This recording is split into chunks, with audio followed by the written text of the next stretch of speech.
Bismillahirrahmanirrahim. Assalamualaikum warahmatullahi wabarakatuh.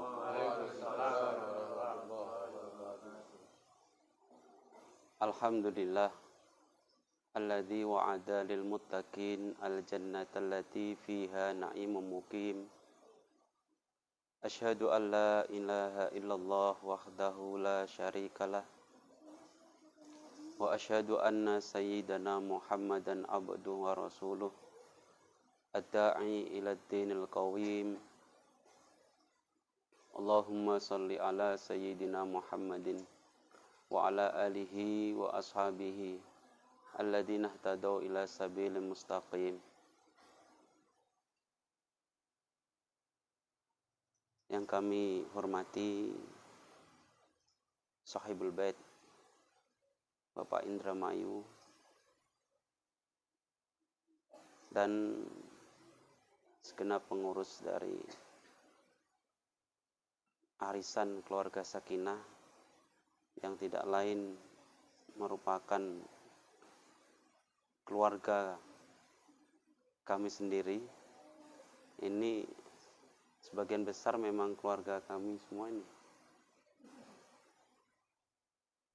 Pertama, marilah kita panjatkan puji syukur kita ke hadirat Allah Subhanahu wa Ta'ala yang selalu memberikan taufik hidayahnya kepada kita semua, kenikmatan jasmani dan rohani, sehingga pada malam hari ini kita masih bisa bersilaturahim di kediaman Bapak Indramayu Sakti untuk melaksanakan arisan keluarga dalam keadaan sehat walafiat. Salawat beriring salam tak lupa kita aturkan kepada baginda Muhammad sallallahu alaihi wasallam yang selalu kita mengharapkan syafaatnya nanti di hari kiamat. Bapak Ibu yang dimuliakan Allah, yang pertama, kita sebagai manusia dituntut untuk selalu meningkatkan keimanan dan ketakwaan kita kepada Allah Subhanahu wa Ta'ala dengan iman dan takwa yang sebenar-benarnya. Karena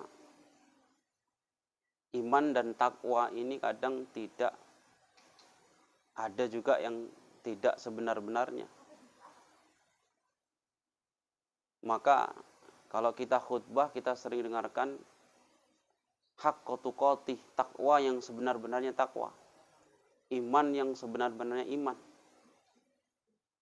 Apa artinya iman dan takwa yang sebenar-benarnya? Yaitu menjalankan perintah-perintahnya dan menjauhi segala larangan-larangannya. Ada sebagian kita menjalankan perintah tapi masih belum bisa menjauhi larangan. Berarti belum bisa sepenuhnya iman dan takwa. Ada kadang sudah menjauhi larangan-larangan tapi menjalankan perintah belum bisa sesempurna yang diperintahkan oleh Allah Subhanahu wa Ta'ala. Maka kumpulnya kita dalam bentuk arisan keluarga ini salah satunya satu bersilaturahim, dan yang kedua semoga memang niatnya untuk meningkatkan keimanan dan ketakwaan kita kepada Allah Subhanahu wa Ta'ala. Bapak Ibu yang dimuliakan Allah, lalu apa itu iman dan takwa yang sebenar-benarnya? Maka iman dan takwa, yang pertama iman, ini Allah berfirman dalam Al-Quran menjelaskan ciri-ciri orang yang beriman, yang sebenar-benarnya iman. Maka Allah berfirman, A'udzu billahi minasyaitonir rajim. Innamal mu'minuna alladzina idza dzukirallahu wajilat qulubuhum wa idza tuliyat alaihim ayatuhu zadatuhum imana wa 'ala rabbihim yatawakkalun. Innamal mu'minuna alladzina idza dzukirallahu wajilat qulubuhum wa idza tuliyat 'alaihim ayatuhu zadatuhum imana wa 'ala rabbihim yatawakkalun. Alladzina yuqimuna sholata wa mimma razaqnahum yunfikun. Siapa orang yang beriman dan yang sebenar-benarnya iman. Nanti terakhir dilanjutkan ayatnya, ulaika humul mu'minuna haqqan. Setelah dijelaskan Allah orang-orang yang beriman dengan ciri-ciri mereka, terakhir Allah berikan penjelasan dan untuk memberikan keabsahan atau sahnya orang-orang yang memiliki sifat-sifat yang disebutkan tadi, yang bersifat dengan yang telah disebutkan tadi, yaitu dengan julukan orang yang sebenar-benarnya iman. Ulaika humul mu'minuna haqqan. Yang pertama yaitu orang yang ketika idza dzukirallahu wajilat qulubuhum. Ketika disebutkan Allah, maka langsung bergetar hatinya. Ketika mendengar Allah, mendengar kata Allah, panggilan Allah atau tanda-tanda kekuasaan Allah, langsung bergetar hatinya. Contoh, tanda-tanda kekuasaan Allah, ayat-ayat Allah tidak harus ayat-ayat Al-Quran. Semisal ada tanda kekuasaan Allah tentang musibah atau fenomena alam yang terjadi, maka orang yang sebenar-benarnya iman langsung bergetar hatinya. Langsung ingat kepada Allah. Tidak menganggap itu hanya fenomena alam biasa yang berlalu begitu saja, tanpa maksud yang sudah ditakdirkan oleh Allah. Orang yang beriman bukan seperti itu. Orang yang beriman akan selalu melihat semua yang terjadi di sekitarnya ini sebagai tanda kekuasaan Allah. Sebagai pengingat bagi mereka. Sekarang ini banyak sekali fenomena alam yang memang jelas-jelas terlihat dan sangat mengetuk hati kita. Entah itu dari musibah, entah itu dari kejadian-kejadian yang menimpa seluruh masyarakat, entah itu ada di dalam negeri kita atau di luar negeri. Itu semua ada fenomena alam yang tidak bisa kita lewatkan dan tanpa kita ambil hikmahnya. Kami sering melihat fenomena alam yang terjadi dan kami selalu berpikir bahwa itu memang benar-benar bisa kita ambil hikmahnya. Dari dulu, dari mulai kapal tenggelam yang ada di Danau Toba, kemudian ada yang terkena tsunami, ada yang pesawat jatuh. Itu saya ingat setiap bulan pasti ada kejadian. Pesawat jatuh sehingga korban mencapai hampir 200. Kemudian setelah itu kapal tenggelam di Danau Toba. KM Sinar Bangun tahu? Sinar Bangun. Kemudian setelah itu ada tsunami tapi tsunami-nya tanah bukan air di Kampung Petobo, di Palu. Itu setiap bulan terjadi. Bahkan saya tulis tanggalnya. Namun sekarang lupa. Saya suka mencatat kejadian-kejadian besar seperti itu. Dan hampir setiap bulan. Kenapa setiap bulan kok ada kejadian seperti ini, musibah seperti ini? Dan tempatnya terjadi, itu berbeda-beda. Pertama di udara, dari pesawat. Di udara.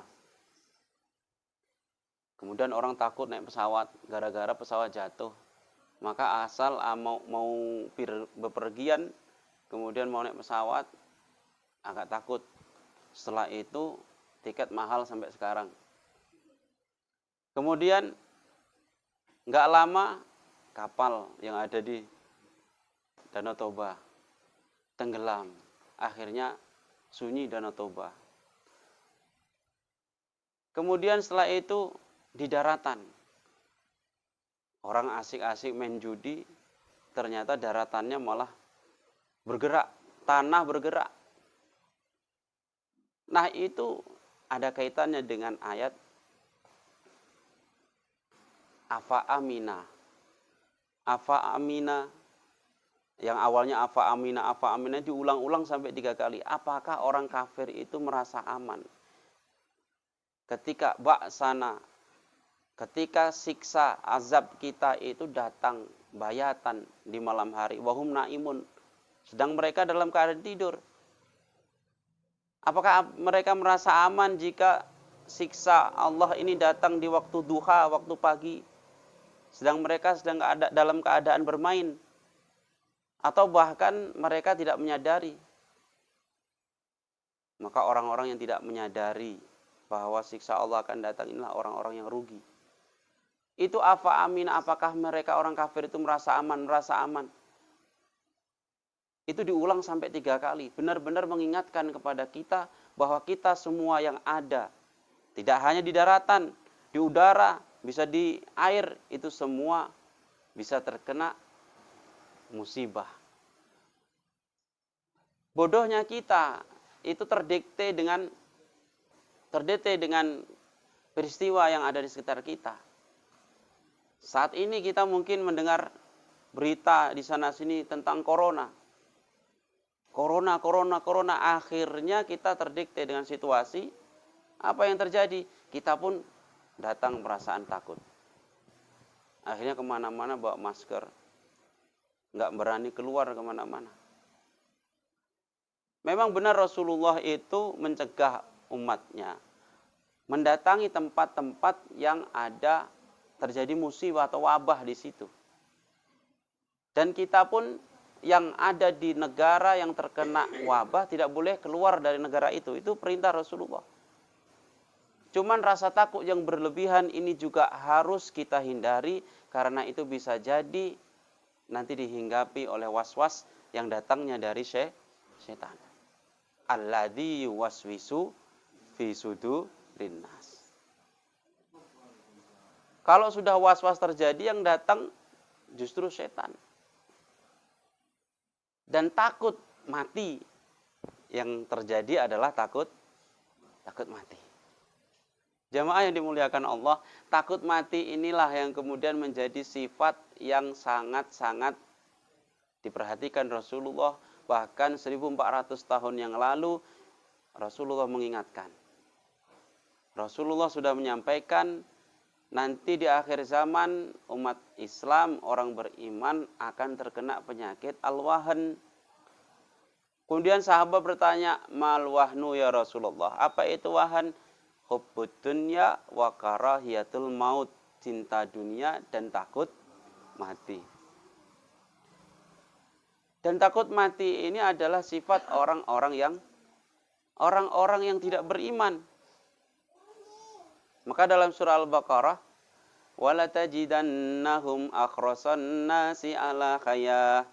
Sungguh kalian akan jumpai, kamu akan jumpai Muhammad, orang yang paling pengen hidup. Orang yang paling pengen bertahan hidup dan takut mati. Artinya kebalikan, mafhum mukhalafahnya, paling pengen hidup adalah takut mati. Yaitu siapa? Orang-orang Yahudi. Dhamir hum ini kembali ke orang-orang Yahudi. Pertama, orang Yahudi takut mati karena mereka menyadari, mereka tahu Allah, mereka tahu Nabi yang benar, tapi mereka mengingkari. Mereka tahu Nabi Muhammad adalah Nabi yang benar. Bahkan mereka lebih tahu daripada kita, orang-orang sahabat Nabi. Mereka paham Nabi Muhammad seperti pahamnya seorang ibu kepada anaknya. Tapi mereka mengingkari. Konsekuensinya kalau sudah mengingkari kebenaran, mati mereka akan masuk neraka. Maka mereka sangat takut dan pengen hidup lebih lama. Maka Allah firmankan, wala tajidannahum akhrasan nasi ala khayah. Sungguh kamu Muhammad, kamu akan jumpai orang yang paling pengen hidup. Kelompok yang paling pengen hidup. Dan orang yang paling pengen hidup, pengen bertahan hidup, pasti orangnya rakus. Maka kita lihat sekarang Bani Israel, orang Yahudi itu rakus sekali. Bagaimana mereka ingin menjajah dan menguasai orang Palestina. Dan itu sifat orang-orang Yahudi. Siapa lagi? Wa minal ladina asyraku, dan orang-orang yang musyrik, mensekutukan Allah. Yawaddu ahaduhum lau yu'ammaru alfasanah. Mereka itu sangat ingin hidup 1000 tahun. Dipanjangkan umurnya sampai 1000 tahun. Tapi ketahui, wa ma huwa bimuzahzihihi minal adzab, tapi hidup 1000 tahun itu tidak bisa menjauhkan mereka dari siksa Allah. Wallahu basirum bima ya'malun. Allah Maha melihat atas apa yang mereka kerjakan. Jamaah yang dimuliakan Allah, jangan sampai kita terhinggapi sifat yang sudah diingatkan oleh Nabi, diperingatkan oleh Nabi 1400 tahun yang lalu, yaitu al-wahan, hubbud dunya, kebalikannya karahiyatul maut, terlalu takut mati. Cemanapun kita ini pasti akan mati, cuman jangan memasukkan diri kita ke dalam bahaya, itu namanya bunuh diri. Di tempat ada orang kena corona, kita malah ke sana, itu namanya bunuh. Tapi juga tidak boleh terlalu takut, karena itu sifat orang-orang yang tidak beriman. Jamaah yang dimuliakan Allah, yang pertama ketika disebutkan nama Allah, kembali kepada ayat tadi, maka orang hatinya akan bergetar. Orang yang mukmin, yang haqqal mukmin, sebenar-benarnya mukmin, ketika didengarkan ayat Allah atau melihat ayat Allah, maka langsung teringat, oh ini tidak mungkin kejadian ini, peristiwa ini terjadi begitu saja. Pasti ini adalah dari Allah untuk mengingatkan kita semua. Itulah orang yang beriman. Terjadi kecelakaan, gubrak, mati. Orang tidak beriman menganggap itu kejadian kesalahan orang pelaku atau orang yang jatuh. Kapok kamu. Gara-gara dia trek-trekan atau kenceng-kenceng naiknya. Maka hati-hati. Bukan dia mengambil hikmah dari kejadian itu, tapi malah menyalahkan orang yang kena musibah. Orang yang beriman, sebenarnya iman, ya Allah, padahal dia tadi baru senang-senang, masih sehat, tapi dengan sekejap dia langsung diambil nyawanya oleh Allah. Inilah orang yang sebenarnya iman. Atau ayat Allah ini memang ayat Al-Quran. Ya. Atau didengarkan Allah itu memang lafaz Allah. Ketika dipanggil dengan suara azan, Allah memanggil, maka orang yang beriman langsung bergetar hatinya, ingin mendatangi panggilan itu. Insya Allah kita semua adalah keluarga yang senantiasa menyambut panggilan Allah ketika mendengar suara azan. Amin. Orang tidak akan tenang mendengar panggilan suara azan. Allahu Akbar, langsung bergetar hatinya. Langsung bergetar hatinya. Duduk dienak-enakan sudah tidak betah lagi, karena memang hatinya sudah terpanggil. Seperti orang yang mau haji, itu terpanggil untuk pergi ke Mekah. Setiap harinya akan merindukan Mekah. Merindukan, ingin ziarah ke makam Nabi. Perasaan rindu inilah yang membuat orang yang sebenar-benarnya iman akan selalu terpanggil. Yang kedua atau yang ketiga ini. Tadi satu, kemudian dua. Idza dzukirallahu wajilat qulubuhum wa idza tuliyat ayatu wa idza tuliyat alaihim ayatuhu zadatuhum imana. Ketika dibacakan ayat Al-Qur'an, maka akan semakin bertambah keimanannya. Zadatuhum imana. Imannya semakin bertambah, bukan malah semakin ingkar. Kadang ada orang dibacakan ayat Al-Quran, mendengar hadis, itu melihat orang yang membacakan.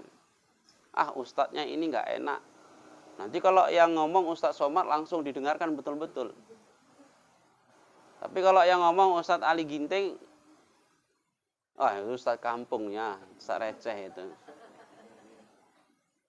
Coba kalau Ustaz Somad yang datang, semua berdatangan ingin selfie sama Ustaz.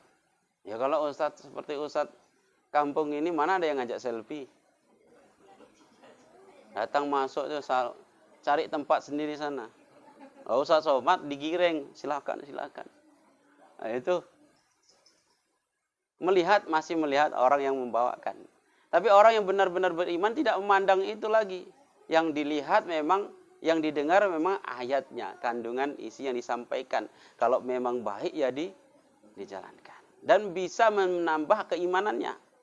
Masya Allah, tadi memang yang disampaikan memang sederhana. Cuman itu bisa menambah keimanan kita. Oh ini baik kok, kita pakai. Oh ini tidak baik, tidak usah kita pakai. Zadatuhum imana. Mendengar hadis yang disampaikan, siapapun yang menyampaikan, walaupun berlain paham, di YouTube banyak sekarang ustaz-ustaz macam-macam, asalkan baik dan bisa menambah iman, maka ambil. Sekarang banyak YouTube menjelaskan hadis-hadis tentang kiamat, hadis-hadis tentang akhir zaman. Itu semua ambil, itu bagus semua. Itu bisa menambah kekuatan iman kita. Kemudian setelah itu yang ketiga, wa idza tuliyat alaihim ayatu zadatuhum imana. Yang ketiga, wa ala rabbihim yatawakkalun. Hanya kepada Allah mereka, orang yang beriman dengan sebenar-benarnya iman akan berserah. Tidak kepada yang lain. Orang berserah, orang bergantung kepada selain Allah di akhir zaman ini banyak sekali. Bapak Ibu yang dimuliakan Allah, karena memang akhir zaman ini, hadis Nabi yang saya sampaikan tadi sudah terjadi. Cinta dunia dan benci mati, takut mati sudah terjadi. Karena kecintaan mereka terhadap dunia, ketergantungan terhadap dunia, yaitu berefek kepada menggantungkan diri kepada dunia. Dunia itu apa sih? Banyak sekali. Orang sekarang akan kebingungan jika tidak punya pekerjaan. Orang akan kebingungan jika tidak memegang duit. Setiap bulan, apalagi yang sudah punya utang. Pasti setiap bulannya akan pening kalau tidak megang duit. Asal habis. Gajian ini sudah pening karena sudah diposkan di tempat masing-masing.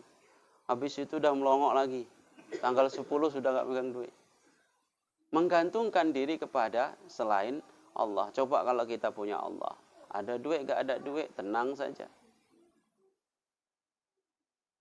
Ada duit gak ada duit? Bu, ada duit gak ada duit? Ada duit senang. Gak ada duit pening. Tapi orang yang beriman dengan sebenar-benarnya iman, itu tidak menjadi kendala. Tetap tidak berubah keimanannya kepada Allah. Kalau lagi senang, nanti ibadahnya tambah. Bersyukur, langsung sujud syukur. Nanti nggak ada duit, ke masjid pun malas. Ngelamun di rumah. Ini berarti masih terdikte dengan situasi. Orang yang sebenar-benarnya iman tidak seperti itu. Hanya kepada Allah mereka akan berserah. Tidak menggantungkan diri kepada orang lain. Kalau saya tidak dekat sama bapak ini misalnya, orang yang punya jabatan tinggi, wah nggak bisa saya dapat kedudukan sepantas ini. Kalau saya misalnya nggak punya jabatan ini, wah nggak bisa saya menghidupi keluarga.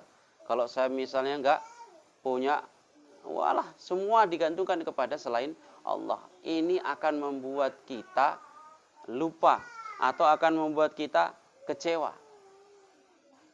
Orang yang beriman, sebenarnya iman tidak akan menggantungkan diri kepada selain Allah. Dan itu kita tahu masing-masing. Kita rasakan apakah kita masih menggantungkan diri kepada selain Allah atau sudah memang hati kita sudah selalu tertaut kepada Allah. Ayat selanjutnya. Wa alladzina yuqimuna sholata wa mimma razaqnahum yunfikun. Orang-orang yang sebenar-benar iman yaitu orang yang mendirikan sholat. Kalau ada perintah sholat, itu biasanya disebut zakat. Alladzina yuqimuna sholata, mendirikan sholat.